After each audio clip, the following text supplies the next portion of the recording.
Welcome to the Illinois Department of Commerce and Economic Opportunity Grantee Training. In this presentation, we will be discussing the Grantee Compliance Enforcement System. We are going to review what the Grantee Compliance Enforcement System is, the different ways a grantee can be non-compliant and the different ways that grantors will enforce compliance, the difference between being placed on temporary and permanent stop pay status, how to navigate the GATA Grantee Portal to see if your entity is on the Illinois Stop Payment List.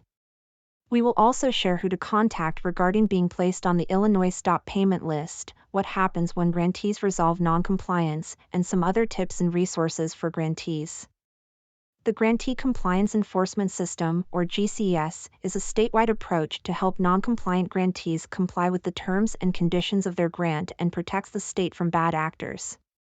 When a grantee is non-compliant with the terms and conditions of their grant agreement, the Grantee Compliance Enforcement System can be invoked, and this can result in a non-compliant grantee not receiving grant funds or being able to apply for more grants. Grantees will receive notifications of non-compliance and enforcement actions being taken by grantors. A grantee should never be surprised. If a grantee does not submit required financial and performance reporting by their deadlines, they will be notified of the delinquency. If the outstanding report is not submitted by 15 days after the deadline, the grantor will place the grantee on FEIN, or FEIN lock, and will withhold grant payments to the grantee until the grantee submits the report. If the grantee has still not submitted the report by 30 days after the deadline, the issue is escalated and the grantee is put on the Illinois Stop Payment List. The Illinois Stop Payment List is a statewide list utilized across all state agencies to determine which grantees cannot receive grant payments and can't execute or modify grant agreement with any Illinois state agency. Delinquent reporting is a curable issue, and when the grantee complies with the requirements, they can be removed from the Illinois Stop Payment List. Other ways a grantee can be non-compliant with the terms and conditions of their grant agreements include: if a grantee doesn't submit a refund or missed a payment from a repayment plan.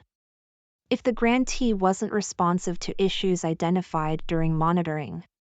If the grantee doesn't submit the audit requirements. And if the grantee isn't responsive to issues identified during an audit or doesn't refund costs.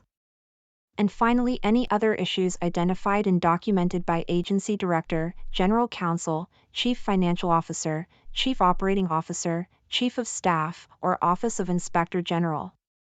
When these other issues occur, the grantee can immediately be placed on the Illinois Stop Payment List. When a grantee is placed on the Illinois Stop Payment List, the grantee cannot receive grant funds from any state agency and cannot execute or modify grant agreements until the grantee resolves the issue that placed them on the Illinois Stop Payment List. As we reviewed earlier, most of the time grantees can remediate the non-compliance issue and can be removed from the Illinois Stop Payment List. In these instances, grantees are placed on the Illinois Stop Payment List in temporary status. However, if the issue is of a very serious or fraudulent nature, with due process, the grantee will be placed permanently on the Illinois Stop Payment List. Grantees can identify if they are on the Illinois Stop Payment List by signing into the GATA Grantee Portal and navigating to the Prequalification Status section. If the grantee is on the Illinois Stop Payment List, then it will say On List. Clicking on the Help button will open up information to the right that provides contact information for getting an explanation of the non-compliance issue and how to remediate.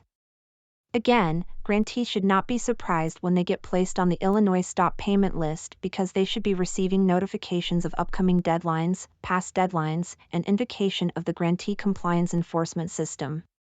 When a grantee is on the Illinois Stop Payment List in temporary status, once they comply with the requirements, they will be removed from the Illinois Stop Payment List. Let's now review some tips to help grantees maintain compliance. First, ensure your entity's portal contacts are accurate and the notifications and alerts are set up. We want to ensure the right folks are getting the right messages. This might assist grantees in not getting placed on the Illinois Stop Payment List if they are more aware of impending deadlines and requirements.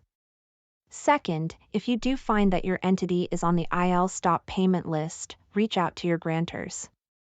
In some cases, they can provide written justifications that will allow them to continue to make grant payments to you.